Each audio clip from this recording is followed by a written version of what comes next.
Well, Amy's parents are here. Lyle, Amy's father, and I are going to go down to the barn right now, have a look around, see how the horses are doing. Got to check in a couple, make sure they ate everything, make sure they're doing well. But we have some work to do also. I want to get to Jason's barn. Jason's got a bunch ready to go in Ohio. I'm so disappointed I won't be able to go over there for a while. So stupid. So hopefully they race well when he gets them back on. As I said to him, just make sure they're ready to go and they're ready to go. It's a long year. There's no need to rush. We still have some horses left here in Canada with Jason, with Cindy Acton, who's Jason's second trainer. So we're interested to see how the horses are going to do. Yeah, no, jump in. That's all right. Oh, I forgot about your knee. That's okay. Put the seat back if you want. No, we're good. No, it's good and on. Yep, we're good. So, what is going on with Jason's barn? We got a bunch in Ohio. We got some here. First off, let's get out of here without hitting anybody's vehicle. There's Jenna's car behind us. I don't want to run into that. That's going to be a tight fit. No, we made her. There we go. We're good. No interference at all. No inquiries. No, I'm talking right here. Oh, okay. There's no inquiries at all. So, I talked about in the aged horses about Ailsun. Ailsun, I've been unhappy with her qualifiers. Whether it's a cork that has to come off, whether it's this time of year. It could have been a number of things, but at the end of the day, a couple of lackluster qualifiers for her. Now, she was coming off the virus. Okay, she's a little flat. We're going to try and buzz her around Flamborough. If she gets around Flamborough, she'll be a great fit in the non-winners of 3 or 35. Now, generally, it's the non-winners of 35,000, but I see they opened it up to the non-winners of 3 or 35 this week. I'll call the race office myself and ask them if they're planning on making that a full-time addition to that condition. That would be good. Ailsun could race as early as next weekend at Flamborough Downs. That's the plan. Next Saturday at Flamborough Downs, I'll train her at the farm, see how she feels, and then we will race her. Globetrotting is back. Her first day of jogging was videoed for you guys at Northfield Park the other day, and she looked very, very good. This filly we got extremely high hopes for this year. We gave her a ton of time off. It'd be 4 months off, I think, or more. And Jason said she looks amazing. She is enormous. She put on a ton of weight. She filled out great. Really, really looking for good things from Globetrotting in 2021. Gray is a new red, trained in 2.5 in the video that was sent to you guys on YouTube the other day.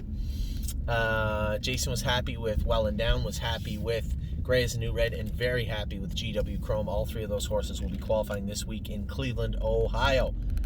I'm a Lovely Lady. He said he was happy with I'm a Lovely Lady, but he thinks she might need the hobbles back on. I said, well, she did quite fine with them last year with them on.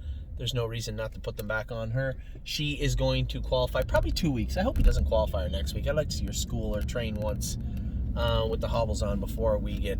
I don't want to get in a rush with I'm a Lovely Lady by any means. Mama Knows Best trained without the hobbles. Now, she took her first lifetime win without hobbles, I believe. If I'm not mistaken, she went in 58 without them, and then we put them on her. He said she's training down great, looks great. I think he said he went a mile in 2.6 with her on Saturday. Miss Moraine comes out of the pool this weekend, as you know. Both her and Rose Run Why Not had lines in their knees. We stood them in the stall for 3 weeks, 3 weeks in the pool. I think their pool time is over this week, and they'll come back to the barn. We'll probably keep them at the training center, train them for a couple of weeks, and then send them down to Jason. Now, if Jason has the manpower readily available in Ohio, then maybe they'll go back down. I'm just trying to keep an eye on who needs what. If Harry needs a couple of horses for a couple of weeks, they might go to Harry's or Kevin's or whatever, but we'll keep a close eye on them. I'll train them for the next 3 weeks and then maybe send them over to Jason, unless Jason needs the horses, has the manpower, in which case they can leave right away. As I said, Miss Meringue, My Jazz, look good. 2.6 last half and 1.1, couple of weeks from doing anything major. Off-Road Hanover's in on Wednesday. As I said to everybody, doesn't impress me, this horse. Just looks like an underachiever and a horse that really we've put a lot of time, effort, and money into, and he just hasn't reciprocated that in any way, shape, or form, and just not going to be a stable horse, I don't think. A nice overnight horse.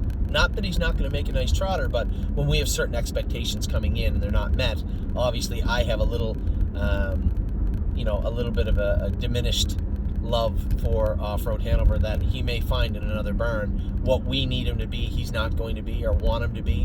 What somebody else buys him for might be exactly what they're looking for. So Off-Road Hanover will put a couple of good lines on him and probably move him along. Oso Pine was very good. I was going to say incredible. He wasn't incredible. He was good the other night.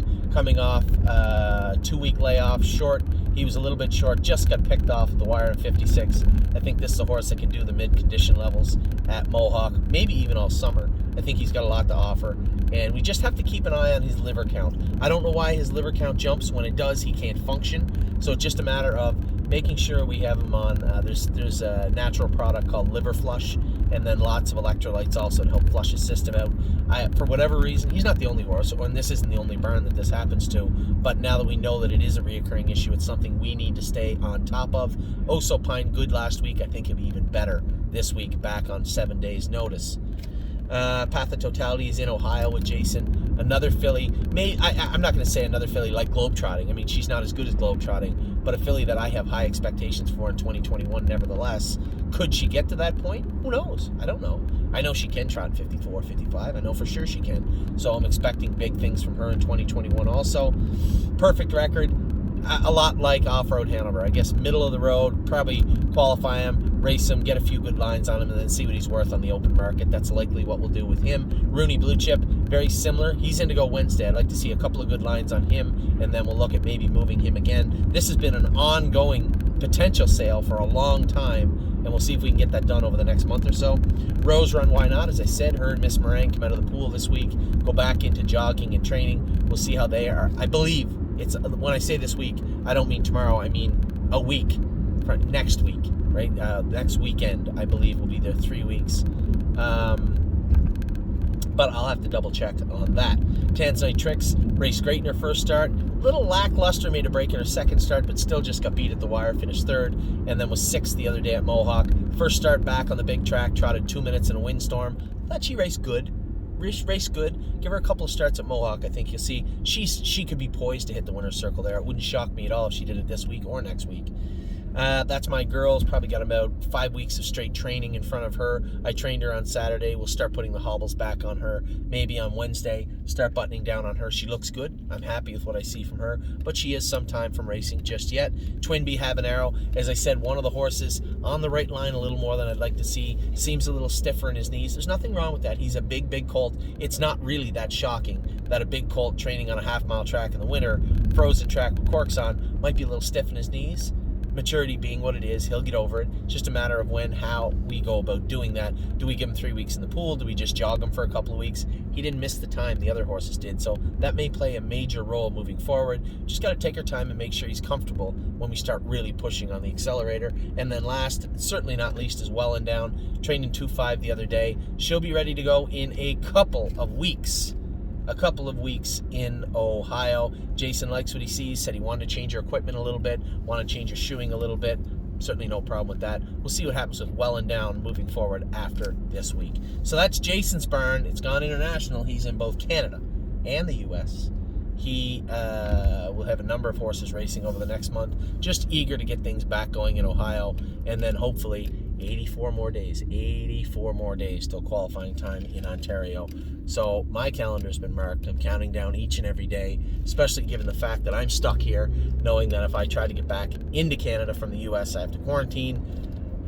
It just makes things a little more difficult, but it could always be worse. Lots more to talk about. Be back in a minute.